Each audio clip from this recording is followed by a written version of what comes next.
Eu sou Ivanise Esperidião da Silva, criadora da ONG Mães da Sé e personagem de São Paulo.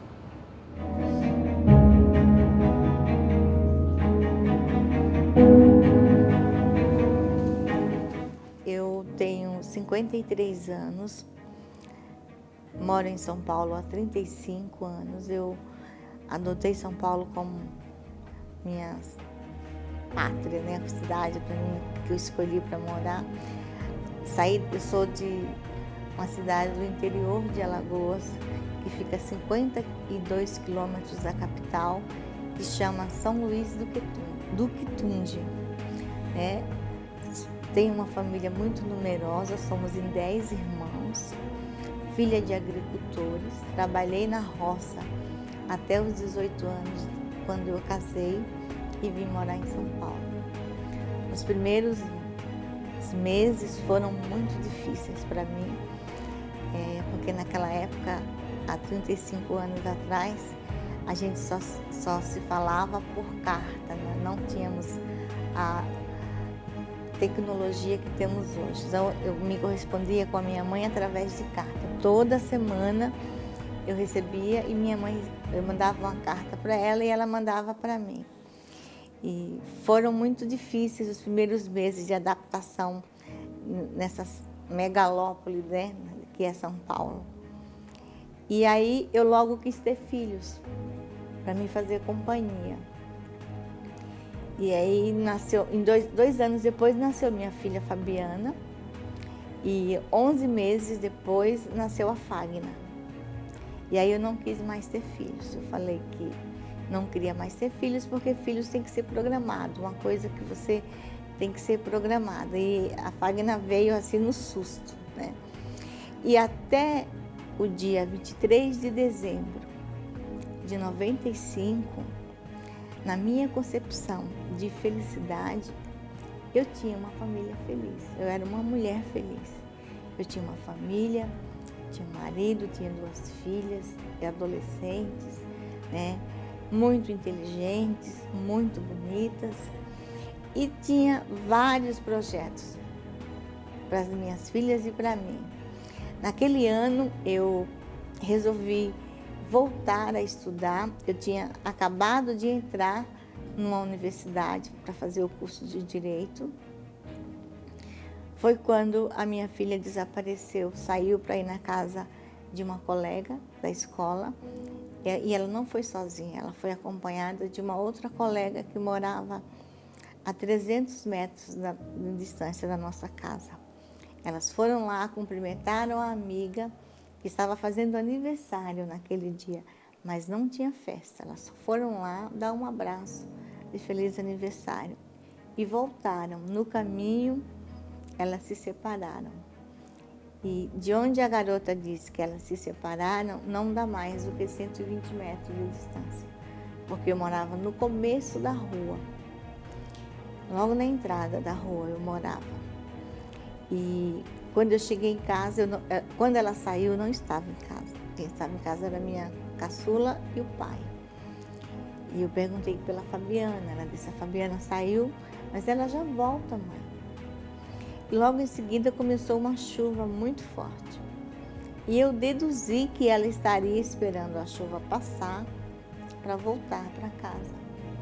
Quando a chuva parou um pouco, eu peguei um guarda-chuva e, junto com a minha outra filha, fui até a casa da menina que saiu junto com ela. E aí eu cheguei lá e falei assim: eu vim buscar a Fabiana. Ela disse: não, tia, a Fabiana já foi embora faz tempo. Falei: como se ela não chegou em casa? E era um caminho reto. Eu morava paralelo à Avenida Raimundo Pereira de Magalhães, ali na região de Pirituba. Eu morava na altura do 8016. Então, era um caminho reto. Não tinha como ela ir para desviar, né? E aí eu falei para ela: mas como ela não chegou em casa? Ela disse: nós nos separamos em frente ao supermercado. Do supermercado até a minha casa não dá mais do que 120 metros de distância.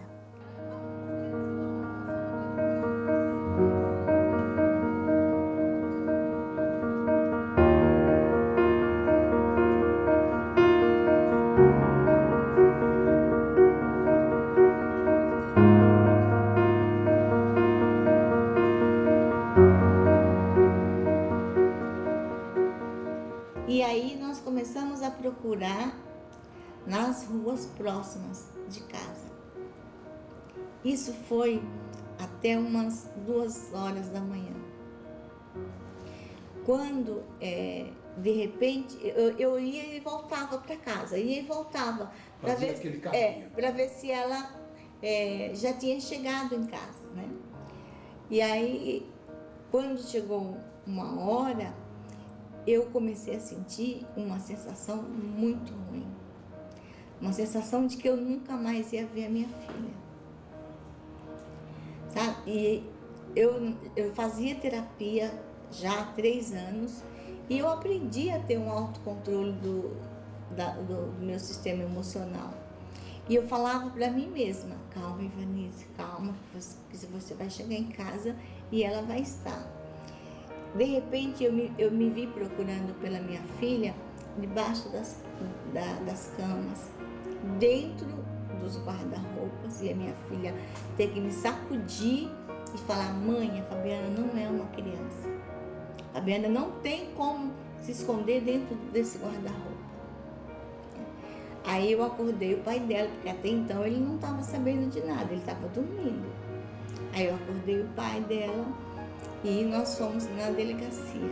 E quando eu cheguei na delegacia, o delegado falou para mim: volta para casa, mãe, isso é coisa de adolescente. A sua filha deve estar por aí com algum namoradinho. Eu falei para ele: doutor, que eu saiba, a minha filha não tem namorado. E uma mãe que dá liberdade para uma adolescente de 13 anos ficar na rua até essa hora da madrugada, não vem na sua delegacia lhe pedir ajuda. Aí ele disse para mim que mãe não conhece os filhos, que os filhos na nossa frente, eles têm uma personalidade, e quando a gente dá as costas, eles têm uma personalidade totalmente diferente. Ele disse: olha, eu já estou acostumado com esse tipo de ocorrência. Vai por mim, mãe, vai por mim, volta para casa, que a senhora vai ver. Até o dia amanhecer, a sua filha vai estar em casa. E aí eu falei para ele se isso era obrigatório, se esperar 24 horas era obrigatório. Ele falou que sim. E aí eu continuei a minha busca na região, nos hospitais e nas delegacias, para saber se tinha dado entrada alguma ocorrência de atropelamento, porque foi a primeira coisa que veio na minha cabeça. E quando eu cheguei na delegacia, eu fiquei sabendo, e tinha até o retrato falado, que tinha naquela região, tinha um maníaco que já tinha violentado 5 mulheres. Foi o próprio investigador que me falou. Então, a primeira probabilidade que eu tive foi que a minha filha poderia ter sido vítima daquele maníaco, porque ela estava de shorts, camiseta regata, e ela tinha 13 anos, mas ela aparentava ter muito mais idade. Ela já tinha um corpo de mulher, porque hoje as crianças crescem muito rápido, né? A minha filha é muito bonita de rosto. Ela, com 13 anos, ela tinha um corpo exuberante. E aí eu vim com aquele policial, porque não sei se o senhor conhece, ali na Avenida Raimundo Pereira de Magalhães, tem alguns pontos que de um lado é casa, do outro é mato. Mata, ainda tem mata virgem ainda. E eu morava em um daqueles locais ali. Então o policial veio comigo e meu esposo, entrou naquele mato para ver se achava, né, minha filha. Ele não demorou muito, ficaram ali por volta de uns 20 minutos. Depois ele voltou para a delegacia e eu dei continuidade na região, nas delegacias da região, de Parada de Taipas, Perus, Caieiras. E eu cheguei em casa, era 6 horas da manhã. E aí o dia foi amanhecendo, fui perguntando para as pessoas se alguém tinha visto minha filha, e as pessoas falavam que não. Aí eu voltei na delegacia, era 10 horas da manhã, quem estava de plantão era uma delegada. Aí ela falou a mesma coisa, o delegado. E eu disse para ela: doutora, eu já ouvi esse argumento ontem, aliás, essa madrugada, e eu só vou sair daqui quando a senhora registrar a ocorrência. Porque eu achava que a partir do momento que a ocorrência fosse registrada, a polícia começaria as buscas, começaria a tomar providências. Engano meu. Ela falou assim para mim: a senhora não sabe que tem que esperar 24 horas? Eu falei: não vou esperar. Eu falei: doutora, me responda uma coisa. Se fosse sua filha ou seu filho, a senhora esperar 24 horas? A senhora sabe o que tem sido essas últimas horas da minha vida? Aí ela falou para mim que ela não podia fazer nada. Eu disse para ela: só saio daqui quando a senhora me atender. E sentei no banco e fiquei lá olhando para ela. Fiquei 3h30 na delegacia. Quando ela percebeu que eu não ia sair dali, ela me chamou, fez um boletim de ocorrência e disse para mim, assinou o boletim, porque quem faz é o escrevente, né? E disse para mim, isso já era dia 24 de dezembro. Ela disse assim: a partir de agora, a senhora procure a Delegacia de Desaparecidos, que é a delegacia especializada que vai investigar o desaparecimento da sua filha. Era dia 24 de dezembro, véspera de Natal.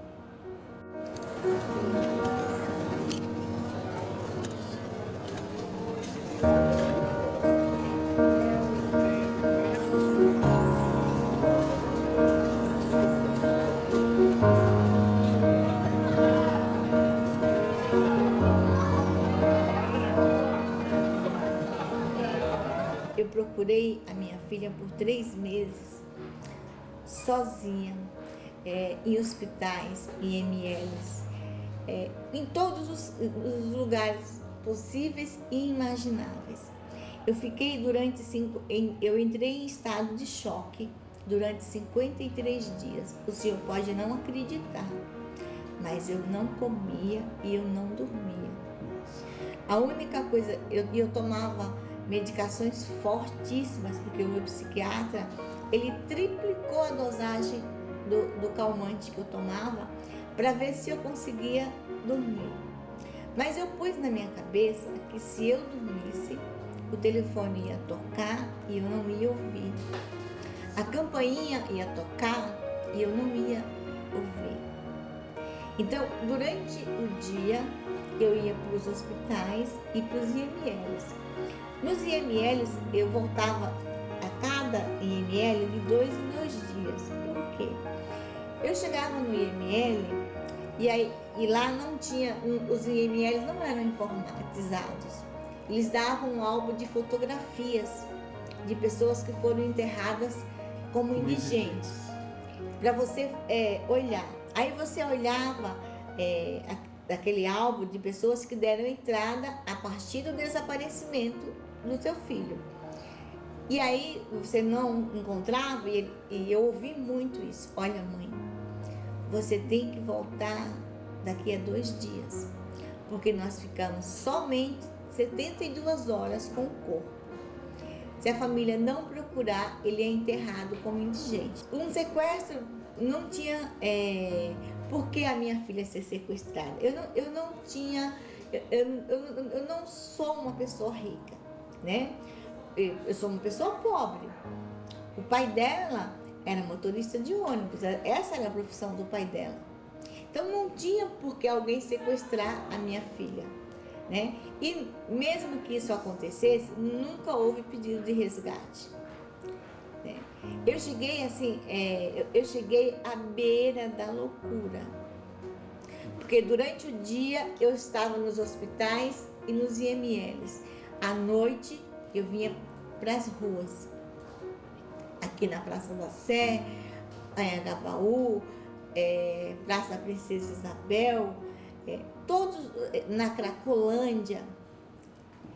E eu amanhecia o dia nas ruas, procurando pela minha filha, com a foto dela na mão, perguntando se alguém tinha visto a aquela menina em algum lugar.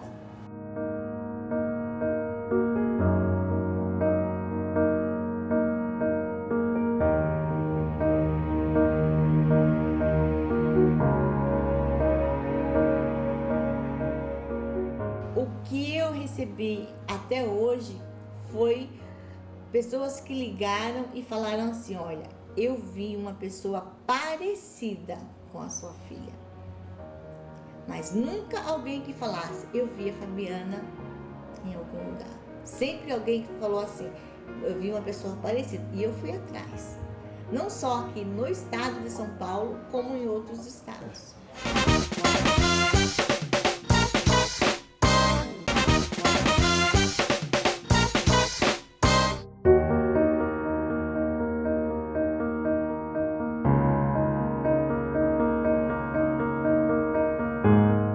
Durante 3 meses eu procurei a minha filha sozinha.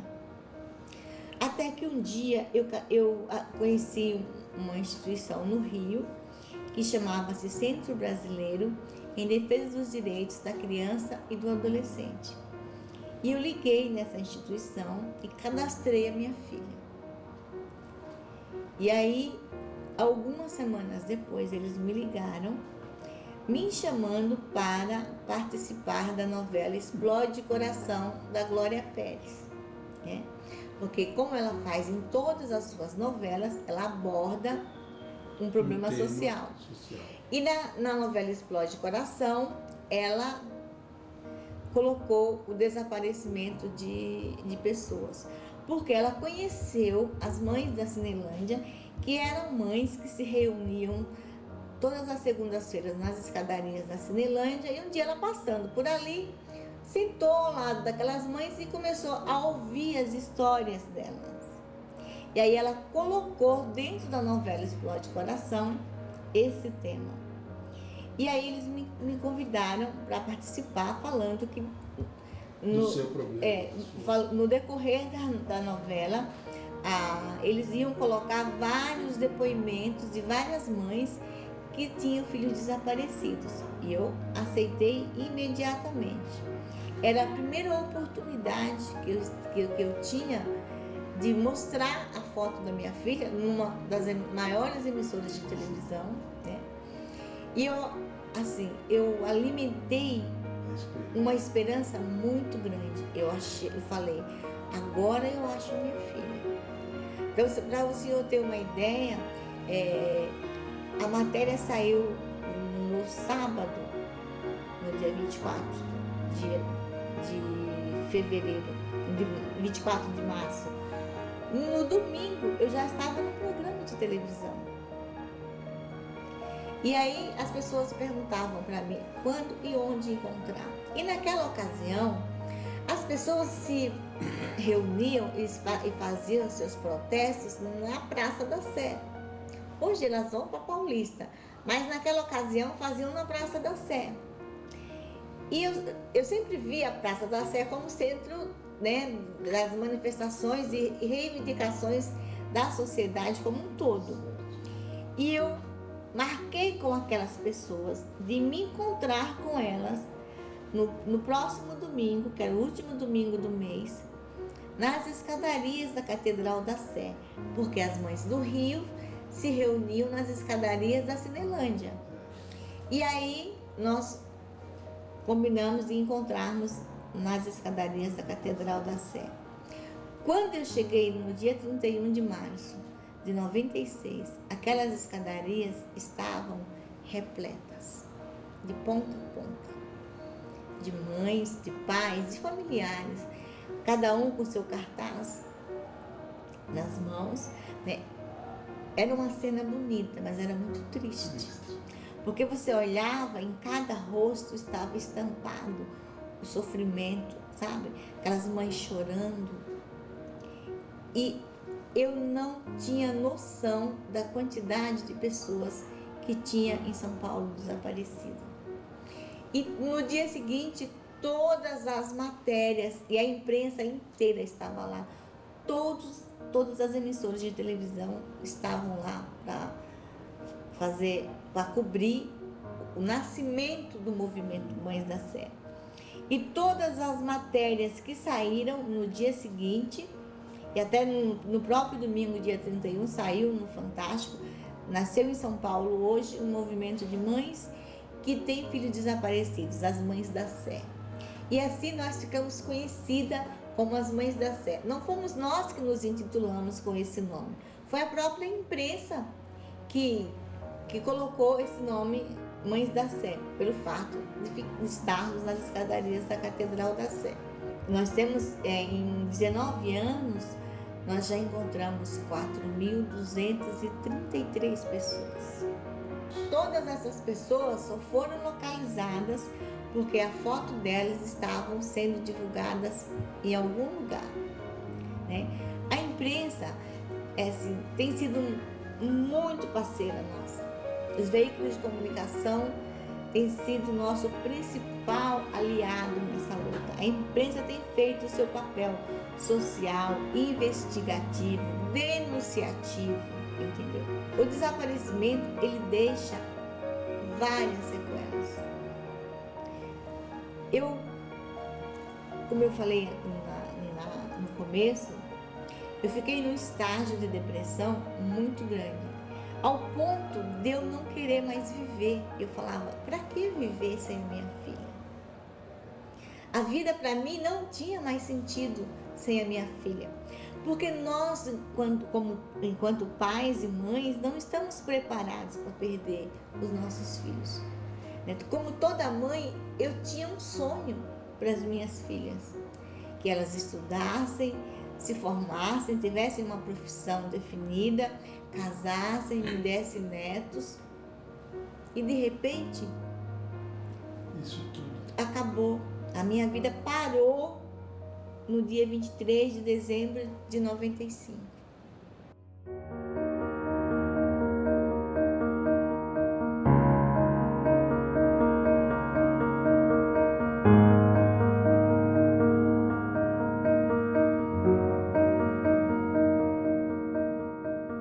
Quando eu vejo uma pessoa aparentemente com a idade da minha filha, eu fico olhando e falando para mim mesma, será que a minha filha está assim, né?